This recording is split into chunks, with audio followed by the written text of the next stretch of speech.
예, 한판 브리핑 민동기 평론가와 함께하겠습니다. 어서 오십시오. 안녕하십니까.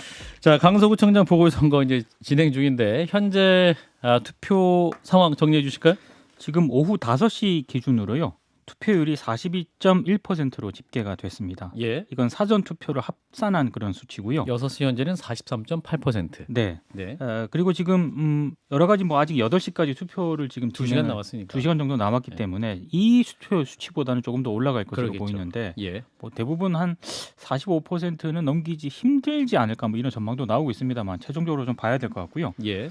그리고 지금 역시 동시간대 그러니까 직전 지방선거 있지 않습니까? 예. 그러니까 동시간대와 비교했을 때는 좀 낮은 걸로 투표율이 되고 있는데 이게 또 재보궐선거지 않습니까? 예. 그런 특성을 좀 감안했을 때는 상당히 좀 투표율이 높다 이런 평가가 있습니다. 2021년 서울시장 재보궐선거에서는 6시에 50%였고 네. 이 강서구청이 2022년 제8회 지방선거 때는 6시에 51.1%였는데 그때는 이제 재보궐이 아니었기 때문에 전국이었으니까. 그렇습니다. 예, 네. 지금 이건 강서구청만 한 거니까 강서 구민 여러분만 투표하시는 거잖아요. 그렇습니다. 예, 그걸 감안하면 굉장히 높은 수치다라고 볼 수가 있겠죠. 자, 이제 국민의힘, 민주당 양강구도 대결이라고 합니다만 그럼에도 불구하고 3위 경쟁도 뜨겁다고 하죠. 왜냐하면 민주당하고 국민의힘 말고도요. 예, 정의당하고 진보당도 각자 후보를 냈습니다. 예. 원래 이제 정의당하고 진보당, 녹색당 제안으로 음. 노동당까지 참여하는 진보 4당 단 후보 단일화를 추진을 하긴 했었는데 예, 후보 단일화 방식을 놓고 정당 간의 견해차를 좁히지 못해가지고 각자 후보를 지금 냈거든요. 예, 근데 특히 정의당 같은 경우에는 이번 선거가 원내 제3당으로서의 입지를 확인받는다는 그런 의미가 있기 때문에 정의당 후보가 얼마나 더 득표를 할 것인가 이것도 관심인 것 같습니다. 자, 선거 기간 뜨거워지면서 이제 그 후폭풍도 예사롭지 않다 이런 전망이 나오는데 어떻게 봐야 될까요? 그러니까 여권에서는 아무래도 이제 만약에 이번 강서구청장 선거에서 이제 패하게 되면 예, 결국에는 김태호 후보를 무리하게 공천한 것 아니냐. 그러면 이제 뭐 대통령이라든가 김기현 대표 중심으로 내년 총선을 준비할 수 있겠느냐. 이런 아마 좀 비판이 좀 제기가 될 것 같고요. 네, 민주당이 만약에 패배를 하게 되면은 결국에는 이재명 대표의 책임론이 제기될 수밖에 없고 이재명 대표 체제로서 또 내년 총선을 치를 수 있겠느냐. 또 우려도 나올 가능성이 있기 때문에 결과에 따라서 상당한 여야의 후폭풍이 좀 예상이 되고 있습니다. 민주당이 만약에 패배할 경우에는 이준석 전 대표는 이재명 대표가 정경퇴해야 된다.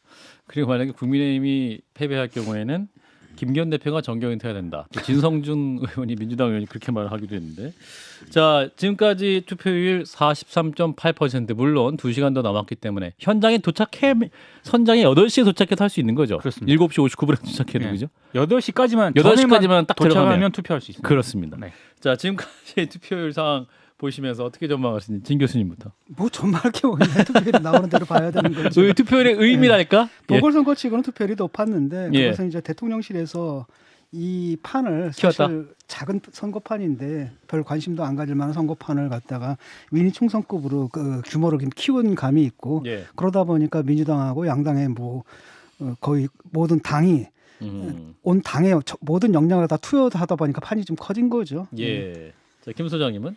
이준석 대표의 발언은 사실 윤석열 대통령을 공격하는 거죠. 일단 이재명 대표가 이번 보궐선거를 일으킨 당사자도 아니고 아하. 사실 어떤 의미에서는 뭐 상관이 없다고까지는 할 건 없지만 이재명 대표가 뭘 해서 일어난 선거가 아니지 않습니까? 아하. 예. 정계 은퇴하라는 얘기를 한 것은 만약 국민의 힘이 지면 이번 선거는 윤석열을 위한 윤석열의 선거였으니 윤석열 대통령 정계 은퇴하시라란 말을 이제 좀 우회적으로 했다라고 봤고요. 그렇게 해석이 되는 겁니까? 네. 어. 제가 좀 주목해서 본 거는 이제 3위 경쟁 아까 전에 말씀하셨는데 정의당이 사실 다음번 총선 준비하면서 이제 창당 이야기가 나오고 있지 않습니까? 예.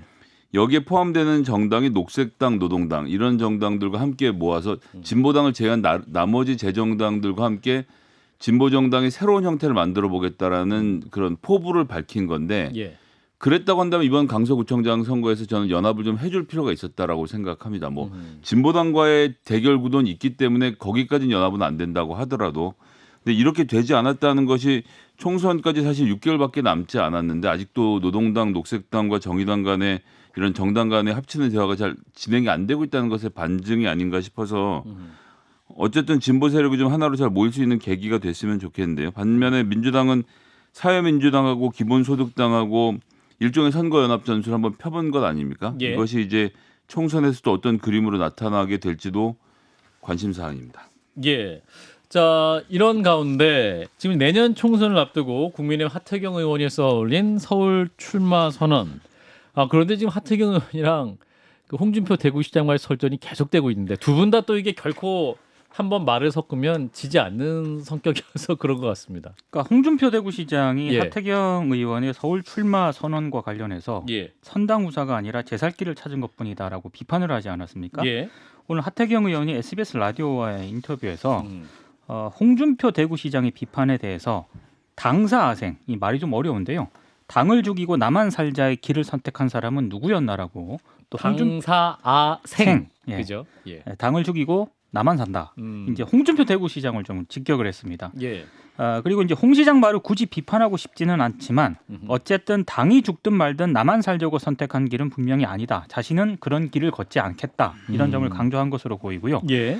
출마 지역구와 관련해서 상당히 관심이 많은데 하태경 의원이 오라는 데가 너무 많다.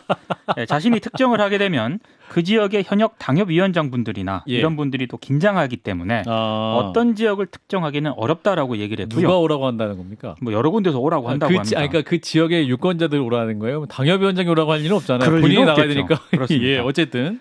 그리고 이제 민주당 거물과 맞붙는 카드, 예. 뭐 자객 공천한다는 말이 나오고 있다라고 이제 진행자가 물으니까 예. 하태경 의원이 정청래 잡으라는 이런 이야기들이 시중에 많다라고 얘기를 했고요. 당 수도권 전략과 함께 맞물려서 가야 하기 때문에 예. 어디든 당이 부르는 곳은 갈 준비가 되어 있다라고 얘기를 했고 사회자가 좀 짓궂었던 것 같습니다. 예. 정청래 의원, 안민석 의원 중에 한 명만 고른다면이라고 질문을 하니까 하태경 의원이 어디든 좋다. 1순위는 서울이다. 이렇게 답을 했습니다. 예, 뭐 하태경 의원도 내공이 있기 때문에 이런 열린 질문에 또 잘 대응을 하신 것 같은데 저희 방송에 나오면 저희가 지지 않겠습니다. 이런 가운데 천하람 국민의힘 순천갑 당협위원장도 이제 국민의힘 중진들이 수도권에 더 나와야 된다 이런 얘기를 또 보태고 있군요. KBS 라디오와 인터뷰에서 한 얘기인데요. 내년 총선에서 서울에 출마하면 좋을 것 같은 의원이 누구냐? 또 사회자가 이렇게 물으니까 예. 제일 좋은 분은 장제원 의원이다라고 답을 했습니다. 그러면서 하태경 의원의 서울 출마 예. 선언을 계기로 이른바 윤핵관들 있지 않습니까? 예. 윤핵관들하고 고위 당직을 맡은 의원들이 서울 험지에 출마하는 흐름이 만들어져야 총선의 승산이 있다 이렇게 주장을 했고요. 예. 그리고 가진 게 많은 사람, 힘이 센 사람이 내려놓는 게 그만큼 드라마틱한 효과도 있고 다른 의원들로 하여금 좀 동참해야겠다는 압박이 여기에서 세진다. 예. 그래서 뭐 장제원 의원을 비롯해가지고요. 김기현 대표, 윤지혁 원내대표, 박대출 정책위 의장 이런 분들이 솔선수범을 해주면 하나의 흐름으로 갈 수 있다. 이렇게 얘기를 했습니다. 그리고 윤핵관이라고 불리는 분들이나 대통령실에서 일하는 분들이 전남 지역구로 와주면 땡큐. 이렇게 또 얘기를 하기도 했습니다. 또 천하람 위원장이 굉장히 또 현역 의원들을 또 자극하는 발언 많이 하시네요. 자, 이런 가운데 국민의힘 내부 반론도 있었죠? 김재원 국민의힘 최고위원 같은 경우에는 약간 예. 결이 다른 주장을 했는데요. 예. 중진, 그러니까 서울 출마 선언을 나름 평가를 하태경 의원의 그 서울 출마 선언을 나름 평가를 하긴 했는데 예. 중진을 무조건 수도권 험지로 보내면 안 된다라고 얘기를 했습니다. 그러니까 21대 총선 때 수도권 차출에 응했던 중진들은 다 떨어지거나 고향으로 들어간 분들만 당선이 됐다라고 얘기를 했고요. 홍준표 대구시장은 이리저리 옮기다가 대구까지 들어와서 지금 떵떵거리고 있다라고 또 비판을 했습니다. 그러니까 하태경 의원 스스로 선택하는 자신 있는 지역구가 있다면 과감하게 그쪽으로 보내줘야 한다라고도 얘기를 했고요. 그렇게 해도 겨우 승산이 있을까 말까 하다 이렇게 얘기를 하면서 예. 하태경 의원이 저렇게 용기를 냈다면 당선될 수 있도록 도와줘야 한다 이렇게 얘기를 했습니다. 예, 그 홍준표 시장이 비판하는 김재원 최고위원은 동참하면서 하태경 의원의 손을 들어준 거군요. 그렇습니다. 당생 아사 맞다. 네. 자, 민주당에 미치는 파장도 있는 것 같습니다. 그러니까 이원웅 민주당 의원 같은 경우에는요. 하태경 의원의 수도권 출마 선언으로 이제 중진 의원들의 험지 출마론이 이제 계속 불붙고 있는 거 아니겠습니까? 민주당의 친명계 의원을 겨냥을 해서 이 친명계 의원 가운데 다선 의원이 아주 많고 10명이 넘을 것 같은데 그분들이 먼저 판단하고 선언해 줘야 한다 이렇게 얘기를 했습니다. 오늘 그 BBS 라디오와 인터뷰에서 밝힌 내용인데요. 예. 여기서 이제 진행자가 이렇게 묻습니다. 만약 당에서 험지 출마 요청이 들어오면 어떻게 하겠느냐라고 물으니까 자신은 그런 생각이 있는데 순서가 있다고 본다라고 얘기를 하면서 예. 먼저 친명계 중진들이 선언을 해줘야 그래야 이제 우리도 하자라고 기꺼운 마음으로 생길 텐데 너희 해 우리는 이 자리 지킬 거야 이렇게 얘기를 하면 누가 그걸 인정하겠느냐 또 이렇게 얘기를 하기도 했습니다. 친명계부터 먼저 하면 네. 동참하겠다. 동참하겠다 그런 얘기인 것 같습니다. 예, 자 하태경 의원의 부산에서 이제 서울 출마 선언 이후에 홍준표 시장과의 설전도 있고 또 여러 가지 또 인터뷰를 통해 발언이 나오고 있습니다. 진 교수님 어떻게 판단하십니까? 그 하태경 의원 같은 경우에는 일단은 대통령실의 의중을 따른 거죠. 결국은 모종의 그런가요? 압력이 있다고 생각을 하고 예. 대통령실에서 총선을 진두지휘하겠다는 의지를 그 전부터 분명히 드러내지 않았습니까? 예. 그 중에 하나가 바로 이제 물갈이인데 그래서 뭐 그쪽 그 부산 경남 쪽 그쪽은 부울경 쪽은 뭐 4+1이니 살아남은 사람이 넷 더하기 하나 뭐 이런 얘기가 있었지 않습니까? 예. 그런 흐름에 끌려가는 건데 수동적으로 끌려가는 것보다는 적극적으로 치고 나가는 게 맞다. 그래서 대통령실의 요구를 갖다 굉장히 능동적으로 적극적으로 받아치는 게 낫다고 판단한 것 같아요. 진 교수님이 하태경 의원 직접 취재도 하셨잖아요. 예, 취재한 게 아니라 자기가 왜 그 선언을 했는지 설명하겠다고 전화를 했어요. 진 교수님이 예. 스스로 전화해왔으니까 예. 뭐라고 그래서- 하던가요? 근데 본인은 뭐냐면 자기가 이미 예. 그 3선 이상 같은 지역에 출마하는 것을 금지하는 법안 같은 걸 만든 적도 있고 과거에. 그 말을 따른 적도 있고 지금은 자기도 꿈을 좀 크게 키우기 위해서는 지역에서 벗어나가서 서울로 한번 도전해 볼 때도 됐다. 그다음에 꿈은 역시 대통령? 제가 그랬거든요. 뭐 거기다가 부산시장 이런 데 도전할 수 있는 거 아니야? 그랬더니 그래서 지역에 한번 거기 묵히면 올라오기가 힘들어가지고 그래서 내가 대통령 할 생각이 있냐 그랬더니 당연하지 그러시더라고요. 그렇군요. 단독인가요? 예, 아무튼 이 서울 출마 선언 뒤에는 대통령 꿈이 있었다. 자, 김 소장님. 그러니까 하태경 의원은 원희룡 지사의 경우를 봤겠죠. 네, 광역자치단체장을 했지만 수도권에서 하는 대통령 선거에서는 맥을 못 추잖아요. 다시 국회의원 도전해서 빌드업을 해가야 되는 상황을 보면서 뭐 여러 가지 느낌이 있었을 테고 뭐 윤석열 정부의 압력에 대해서 뭐 말씀해주신 대로라서 더 이상 보탤 말이 없고요. 다만 윤석열 정부에게 보낸 러브레터는 있습니다. 제가 맨 앞장 섰고 저 말고 다른 사람들도 끌어낼 테니 뭐 이제 이런 거죠. 그래서 조선일보 인터뷰에서 뭐라고 하냐면요. 예. 현 정부의 혜택을 받은 분들, 어떤 자리를 받은 분들은 좀 더 헌신해야 된다. 국회의원도 마찬가지다. 예. 총선 승리를 위해 기득권을 버려라. 뭐 윤핵관들 포함해서 다선 의원들 동네에 숨어 있지 말고 다 올라오세요. 여기에 대표적으로 포함되는 인물이 김기현 대표. 이번 강서구청장 선거에서 패배하게 되면 전 당대표에 대한 교체는 어려울 거라고 보고요. 수도권 선거 승리를 위해서 김기현 대표가 지역구 내놓고 수도권으로 한번 올라오는 그림 뭐 이런 식의 쇄신들의 방아쇠를 당겼다는 점에서 근데 제가 어제도 말씀드렸지만 다 아는데 나는 아니겠지라고 생각하고 보통은 안 움직이거든요. 그런 상황에서 여튼 과단성 있게 움직였다는 자체에 대해서는 전 하태경 의원의 정치력을 높이 평가해줘야 된다 알겠습니다. 봅니다. 네, 자, 하태경 의원의 서울 출마 선언은 용산을 향한 로브레터다. 자, 다음 뉴스. 자, 홍범도 장군 충상 이전 논란과 함께 주목을 받았던 주제인데 광주광역시가 추진하고 있는 정율성 역사공원 추진 사업. 지금 국가보훈부가 본격적으로 오늘 사업 제동에 나섰습니다. 그러니까 정율성 역사공원 조성을 중단할 것을 시정 공고했습니다. 예. 보훈부는 이런 입장인데요.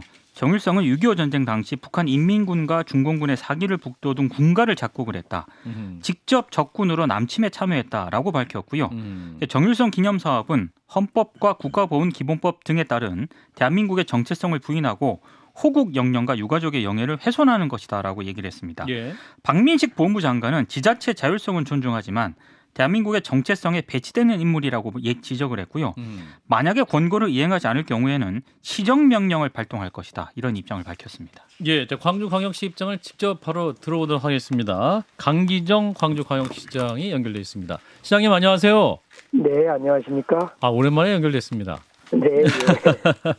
자, 지금 이제 오늘 박민식 법무부 장관이 정율성 기념사업 즉각 중단하고 흉상 등 기념시설을 철거할 걸 권고하는 상황이죠. 자, 시장님 네. 입장 직접 듣겠습니다. 어떤 입장이세요? 아니 좀 잠잠해지고 광주시에 맡겨달라고 했는데 예. 또 우리 박민식 장관이 또 쓸데없는 일을 한 것 같아요.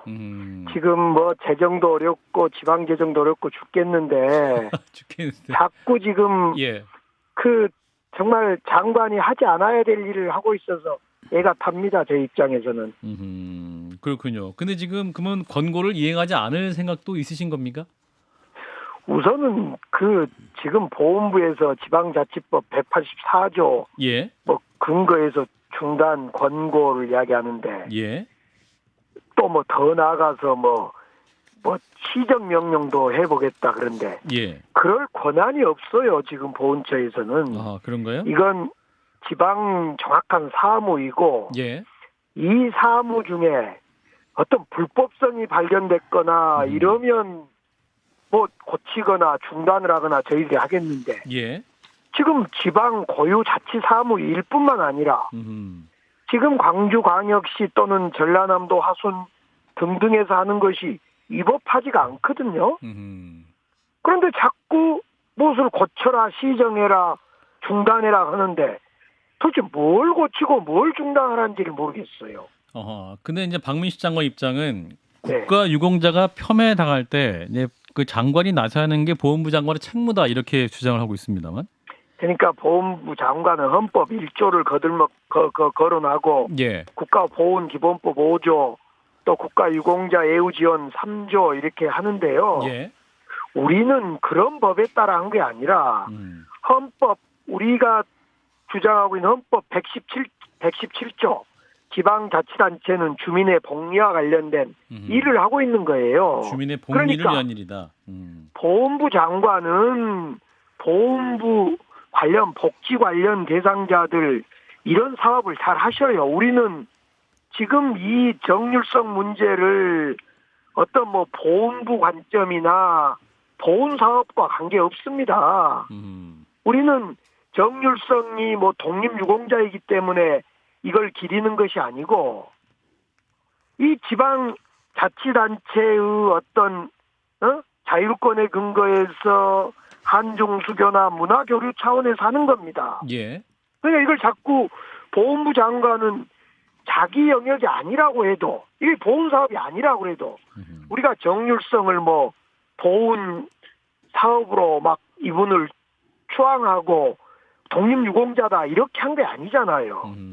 우리는 어디까지나 한중수교나 문화교류 차원에서 이거 이 노태우 정부 때부터 김영삼 정부 때부터 해오던 국가 사업이기도 하고 예. 2003년부터 해오던 우리 지방자치 업무입니다. 그런데 자꾸 자기 업무도 아닌 장관이 자꾸 감나라 배나라 하니까 정말 저희들은 뭔 말을 한지를 모르겠어요. 장관님 그런 예. 상황에서 김소장님? 지금 그 박민식 장관은 이렇게 얘기를 하고 있어요. 뭐 보수 정부에서 앞다퉈왔다고 말씀하시지만 전부 다 일회성 음악 같은 거였고 그 전까지는 정률성의 정체를 잘 몰랐기 때문이다. 이렇게 장관은 반박하고 정체를 있는데 몰랐었다? 예, 뭐라고 좀 말씀해 주시겠습니까? 하나는 한국 민족문화 대백과 사전이라고 예. 이건 권위 있는 우리 대백과 사전입니다. 거기에 정률성은 의열단 활동을 했고 노동당 당원이고 중국인민지원군 창작조 일환이고 뭐 다 나와 있어요. 이걸 몰랐다고 하면 그러면 노태우 정부 김영삼 정부 때는 뭘 정률성을 뭘 가지고 김영삼 정부 때 직접 문화부 장관 문체부 장관이 정률성 부인에게 공로평가해 줍니다. 직접 불러서. 예. 또 하나는 지금 자꾸 지금 하고 있는 48억짜리 소위 역사공원이라는 것은 공원의 종류입니다. 근린공원, 역사공원, 체육공원. 예. 그래서 정률성이 태어난 곳 집 한 칸 사서 복원하는 겁니다. 그가 허물어짓고 아주 흉물스러워서. 예. 300평짜리 집입니다. 집. 무슨 역사공원이 어마어마하게 큰 게 아니라. 예. 이미 예산도 다 지원됐고. 그래서 이걸 중단을 하라는데 그러면 허물어져 있는 집을 그대로 놔두란 거냐. 앞으로 광주 시민들이 이 고쳐진 정률성 태어난 곳이라는 집을 고치고 나면 컨텐츠를 어떻게 넣을 건지 이런 것은 우리가 앞으로 계획을 수립할 겁니다. 예. 그래서 지금 더 이상 왈가불가할 게 아니라 이것은 광주시에 맡겨두면 됩니다. 광주 시민들의. 예. 근데 정률성이라는 분이 저는 뭐 의열단 활동하고 노동당에 가입하고 중국 인민해방 군가를 작곡하고 괜찮다고 보거든요. 왜냐하면 당신은 제국주의 투쟁의 단계니까. 근데 문제는 뭐냐면 이분이 6.25 때 남침을 했고 남침에 참여를 했던 분이거든요. 이런 분을 기념하는 게 그 보수층만이 아니라 저 같은 사람이 봐도 적절하지 않거든요. 그러니까 이제 적군의 아니, 사기를 북돋았던 나팔수이자 응원대장을 기르는 건 결코 용납할 수 없는 이분이 일이다. 6.25 때 이게, 예. 서울에도 온 걸로 기억을 하거든요. 제가 알고 있기로는. 두 가지인데요. 침략군을 따라서. 예. 두 가지인데 100번 그걸 인정한다 하더라도 우리가 지금 그걸 찬양하는 게 아닌 거고 그런 것을 그러면 노태우 정부, 김영삼 정부 때는 몰랐냐 이거예요. 몰라서 국비 지원하고 그때는 음악회만 일회성 사업만 지원했다는데 그건 틀린 말입니다. 국가가 정률성 생가보건 그 길도 내주고요. 국비로요. 예. 말하자면 그랬어요. 그러니까 이 정률성에 대해서 우리가 지금 이걸 막 노동당, 공산당을 추앙하고 보훈부 내지는 보훈가족들을 욕되게 하고 이런 차원이 아니지 않습니까? 노태우 정부 때, 김영삼 정부 때 직접 이랬던 것은 그 논리대로 이야기하면요. 지금 150억 투자해서 밀양의 김원봉 기념공원. 김원봉이라는 사람이 노동당 아닙니까? 123억 들어서 통영의 윤희상 기념공원. 물론 윤희상 기념공원은 조금 6.25 전쟁에 참여 안 했다 이런 뭐 있습니다. 이런 것은. 예. 이런 것도 다 문답해야 돼요. 우리가 그런 관점 아니지 않습니까? 이번에 이런 이야기를 해요. 제가 이번에 9.19 기념식에 갔더니 전에 중국 대사를 했던 노영민 대사 비서실장이 예. 정률성 선생의 딸이 그 대사관의 기념식에 왔더란 거예요. 와서 만세를 부르고 있는데 대한민국 국기로 만세를 불렀다는 거예요. 예. 이 정률성의 딸. 그래서 도대체 우리는 지금 뭔 이야기를 하는지를 저는 이것이 그러니까 보훈부 사업이나 보훈가족을 역되게 하자고 지금 정률성을 기념한 게 아니라 예. 정확히 정률성의 한중 우호 관계나 이런 점 때문에 시작한 보수정부로부터 시작한 그리고 2003년부터 지금 시장이 5번이 바뀌면서 했던 사업인데 뭘 중단하라 뭘 없애라 그런데 뭘 중단하고 뭘 없애라는 것도 모르겠어요. 전임 시장 제 앞에 시장 6년 전에 시장이 48억에 대한 예산 계획 수립해서 집행도 다 끝나버렸어요. 예. 예, 뭐 그렇게 됐어요. 그런데 말입니다. 네. 저는 그렇게 생각하거든요. 저기 합천에 가면 그 일회공원이라고 있지 않습니까? 전두환 네, 기계는 이런 것들이 상처를 주거든요. 다른 지역 사람들한테는. 이 정률성 같은 경우에도 예컨대 뭐 음악회를 하는 어떤 맥락 속에서 음악사적 맥락 속에서 잠깐 언급하고 지나가는 건 괜찮은데 이걸 갖다 역사공원이라는 이름으로 이거 기념 사업을 하는 것 아니겠습니까? 이러면은 특히 뭐 저 같은 사람도 이건 아니지라는 느낌이 들거든요. 꼭 보수층이 아니더라도.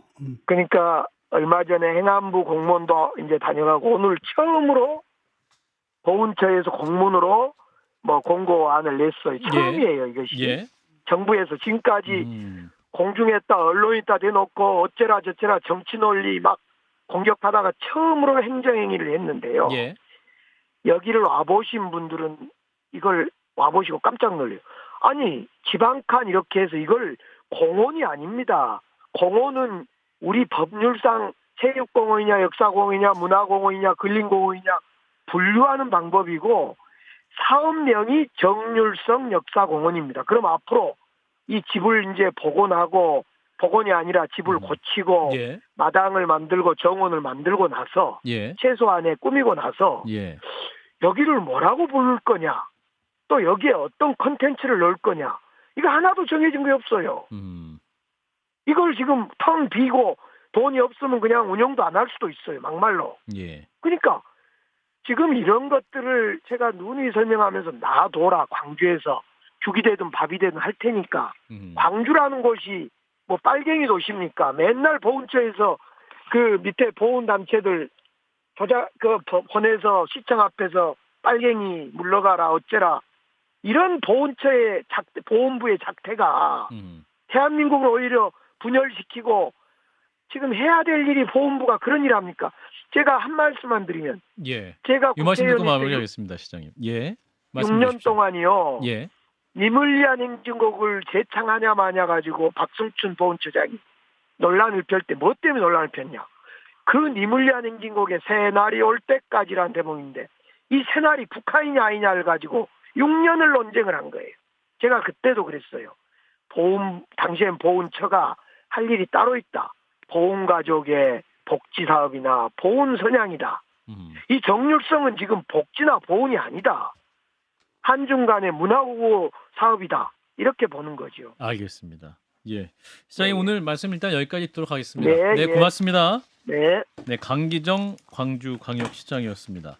예, 이 뭐 정일성 공원 사업은 문화교류 이러한 사업이지 보훈부랑 전혀 관계 없는 것이다라는 것이 이 주장의 요지인 것 같습니다. 어떻게 들으셨는지 진 교수님 아, 그게 짧게. 말이 되는 소리입니까? 기념 사업을 한다는데 이게 그냥 생가 보존하는 정도가 아니거든요. 예. 콘텐츠를 채워놓는다고 하잖아요. 그러니까 뭔가 기념 사업을 하겠다라는 건데 이런 건 서로 자제했으면 좋겠어요. 뭐 일회공원 세우고 저쪽에서는 이쪽에서는 또 정률성 이런 거 좀 안 했으면 좋겠고 예. 또 하나는 뭐냐면 광주라는 도시가 그러지 않아도 기념비의 도시거든요. 이게 과도해요. 이게 아예 그냥 경제 중심이 돼버린 것 같거든요. 기념 사업. 그렇죠. 이론적으로 계속 가는 것이 과연 광주시장으로서 제대로 된 도시의 미래 비전을 제시하는 건가, 또다시 과거로 돌아가게 하는 건가 아닌가, 이런 우려가 저는 있어요. 88 올림픽 때 중국과의 관계를 어떻게 개선할까 하다가 노태우 정부에서 고심 끝에 짜냈던 방식이 정율성 씨의 부인인 정설성 여사를 초대한 거였죠. 이분이 또 마침 주은래 수석의 수양 딸이었어요. 그래서 중국과의 관계를 굉장히 부드럽게 만드는 주요한 인물로 보고 초청도 하고 그 뒤로 뭐 때마다 부르고 뭐 오만 걸 다 했죠. 중국 내에서도 인기도 좋았고 그런 역사적인 관계를 쌓아오는 가운데 지금까지 온 것이잖아요. 이런 역사적 맥락 안에서 그냥 추진하고 있던 일에 이런 게 있는데 이 사람 이거 안 된다라고 갑자기 지르고 들어오는 보훈부의 이 결사적인 이 결사항전을 하고 있는 태도의 근원은 뭔지 좀 궁금하긴 한 측면이 하나 있고요. 예. 하나 또 간단하게 말씀드리면 제가 보기에는 제가 광주시의 생각을 폄하하는지는 모르겠지만 이렇게 만들어서 공원도 만들고 기념 사업을 조금 해서 중국 관광객들을 광주까지 유치하려고 하는 어떤 강기정 시장의 말 못할 사정까지 포함되어 있는 것이 아닌가 싶은 생각이라서 이게 이렇게까지 국력을 쏟아서 논의할 문제라는 점에서는 전 별로 동의가 되지 않습니다. 백선엽 씨 동상 세우는 것도 마찬가지거든요. 세울 수 있죠. 이분이 한국 전쟁 때 공헌한 게 있으니까. 하지만 그 이분이 친일했다는 사실은 남잖아요. 그러니까 이런 건 피처 안 했으면 좋겠거든요. 건드리니까 저쪽을. 예. 예, 자 오늘 일단 여기까지. 자 민동기 평론가였습니다. 고맙습니다. 고맙습니다. 네. 좋아요. 구독. 알림 설정.